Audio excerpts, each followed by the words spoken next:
partir de hoje, até sábado, você vai acompanhar aqui no RJ1 uma série de reportagens especiais sobre o centenário da Portela. A Azul e Branco de Oswaldo Cruz e Madureira é a primeira escola a completar 100 anos. Um século de histórias recheadas de muito samba, vitórias e ancestralidade. No primeiro episódio, vamos conhecer um pouco sobre aquele chão.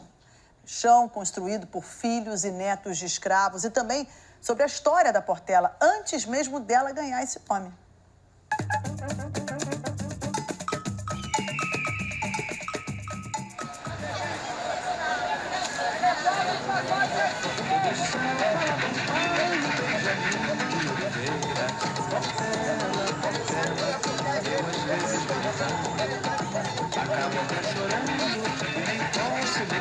Dizem que a palavra vem do latim portela, de porta pequena, passagem estreita. Mas na linguagem bonita de Oswaldo Cruz, a dimensão do nome dá conta de algo muito maior. Aqui Portela nasceu como estrada e se afirmou como escola, onde o povo aprendeu e ensinou. Uma história que completa 100 anos este ano. Por isso eu quero te fazer um convite, que dá um passeio pelas bandas de Oswaldo Cruz e Madureira, para a gente mergulhar a fundo nos mistérios e segredos daqui. Ao longo dos próximos dias, vamos visitar casas e quadras, quintais e terreiros. Vamos correr a gira para relembrar os grandes nomes do passado, momentos marcantes e, claro, ouvir velhos sambas que embalaram antigos carnavais.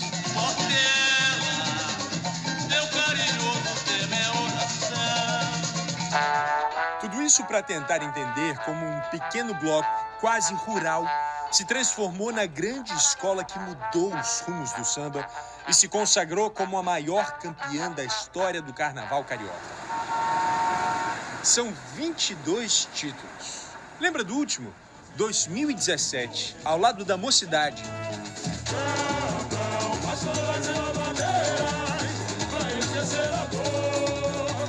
A Portela foi campeã com um samba que exaltava rios, sabiás e árvores. Natureza que sempre fez parte da história da escola. Os antigos ainda lembram do tempo em que a região era uma grande roça. Onde é que era a Portela nessa época? Lá em cima, na Portelinha, onde tinha jaqueira. Um bairro pobre, né? Mas de boas pessoas. E aquela aqui era terra, não era asfaltado. Mas também, como um bairro que tem nome de boiadeiro, não seria rural. Horácio Madureira, ele arrendou as terras do senhor Inácio do Canto, ele era um boiadeiro. Toda essa região da Grande Madureira era uma região rural, né, que de certa forma abastecia a cidade, também com insumos de corte de carne, com insumos de hortigranjeiros e tudo mais. Então, era muito presente essa cultura de fazendas e de cultivo aqui no local. Um território que se tornou destino de mulheres e homens recém-libertos da tragédia da escravidão. Bantus, negros bantus ou angola-conguenses, vindo de Angola e do Congo, e que eram os negros especializados em extrativismo. E Madureira era essa roça onde se dançava jongo, onde se redesenhava toda a história ancestral deles. A presença negra, ela vai se consolidar no pós-abolição, quando a gente vai ter uma migração muito forte de pessoas vindo do Vale do Paraíba e também da região da Pequena África para cá. Pequena África é o nome da região de maioria negra que se consolidou na região central da cidade, de onde comunidades inteiras foram despejadas no início do século passado. E Madureira oferecia ali um atrativo. Você está perto do trem, né, de uma estação de cascadura que foi inaugurada em 1858, nas terras do boiadeiro Lourenço Madureira, e uma nova estação que vai homenagear o próprio Madureira em 1890. Trem é a origem do bairro, né? Porque foi através da inauguração da estação Rio das Pedras, em 1898, que nasceu o núcleo suburbano de Oswaldo Cruz. E foi através dele que Paulo chegou do centro para lá. Paulo Benjamin de Oliveira, entregador de marmita, lustrador. Quando se mudou das bandas do Estácio para Madureira, era um jovem na casa dos 20 anos. Porque houve um problema econômico dele, ele, a mãe, com a casa, e ele precisou ir para Madureira.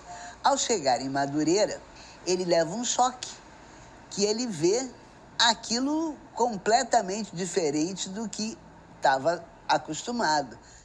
Não existe um registro formal dizendo o que Paulo achou ou sentiu quando chegou por aqui. O que se sabe é o que foi contado de geração em geração.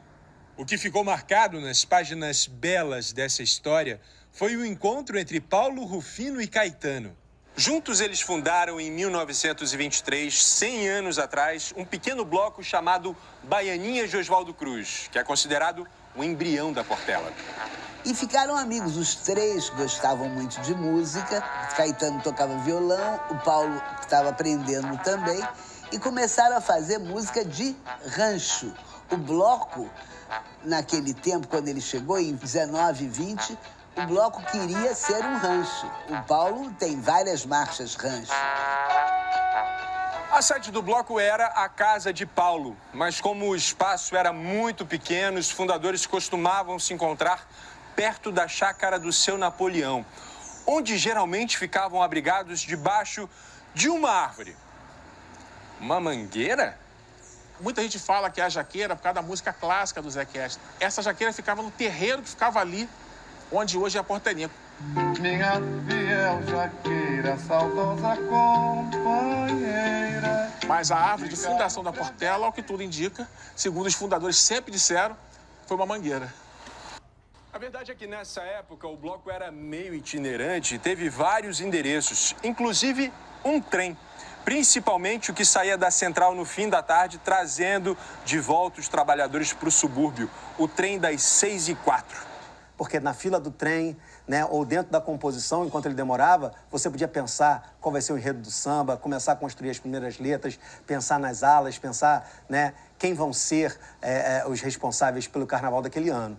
O que se diz é que na época havia 2 Paulos nessa turma do trem e do samba. O que morava em Bento Ribeiro passou a ser chamado Paulo de Bento Ribeiro. E o que morava em Oswaldo Cruz ganhou o apelido de Paulo da Portela, em referência à estrada que corta o bairro. Ou seja, o apelido veio primeiro, a escola só veio depois. Qual Paulo você está falando? Aí alguém, não, Paulo de Bento Ribeiro. Aí eu falei, não, o Paulo da Portela. Mas o Paulo da Portela não era o Paulo da Escola de Samba Portela, porque esse ano não existia Escola de Samba Portela. Era o Paulo da Estrada do Portela. Ele foi morar ali, quase em frente à Rua Flora Nunes.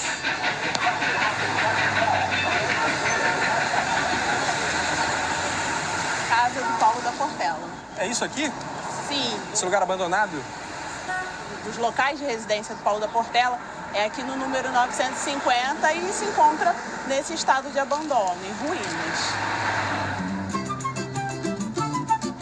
Algumas quadras acima a gente encontra outra casa importante para a história da Portela. Essa, mais bem conservada, toda pintada de azul. É a casa da Dona Esther. Será que tem alguém morando aqui? Hoje em dia o sobrinho dela, né, mora aqui. Ô, de casa. Valdomiro Meirelles. Quantos anos? 92. Nascido em que bairro? Oswaldo Cruz. Seu Mirinho é hoje o integrante mais velho da escola. Ele é sobrinho da lendária Dona Esther.